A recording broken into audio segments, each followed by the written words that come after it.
মা, আপনি বাবাকে জাগিয়ে এটা খাইয়ে দিন, আমি আসি।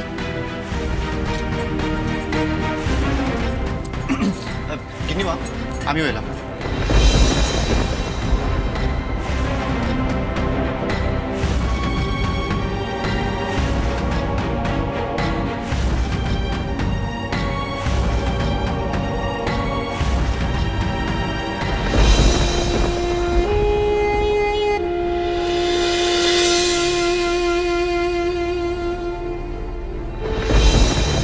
করছে আমার কাছে বউ?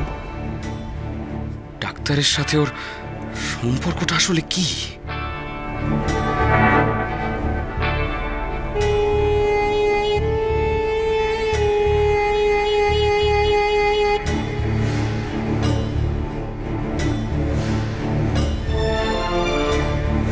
আরে খোকা রাজা, তুই? দাদা, এত বড় খবরটা চেপে গেলে? খবর? কি খবর? অমনি অবুৎসাহ্য, তাই না? জানো না মনে হয়? আমি সত্যি জানি না, কি খবর বল। এ কি গো, আজকে বৌরানীর জন্মদিন। তুমি জানো না এটা হতে পারে? আজ তোর বৌরানীর জন্মদিন? কই, আমায় তো সে কিছু জানায়নি। আগে জানলে না হয় ভালো মন্দ কিছু খাওয়া দাওয়ার ব্যবস্থা করা যেত। আহা, তোমাকে এত ব্যস্ত হতে হবে না, তুমি বসো তো এখানে, বসো। সব ব্যবস্থা হয়ে গেছে।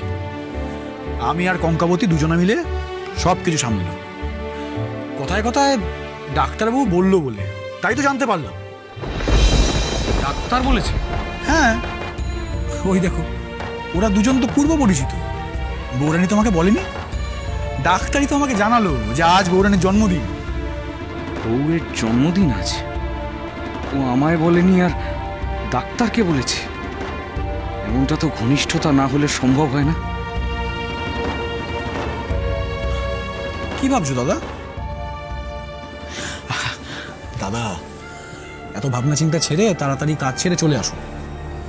আজকে না হয় নিজের হাতে বৌরানীকে একটু পায়েস খাইয়ে দিও, বৌরানীর ভালো লাগবে। কেমন? চলি।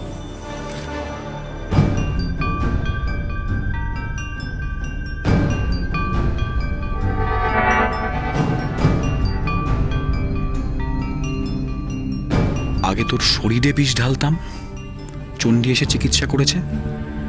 এবার তোর মনে বিষ ঢালবো। শরীর বিষিয়ে গেলে তার চিকিৎসা করা যায়, কিন্তু মন বিষিয়ে যাওয়ার চিকিৎসা ঈশ্বরও করতে পারেন না।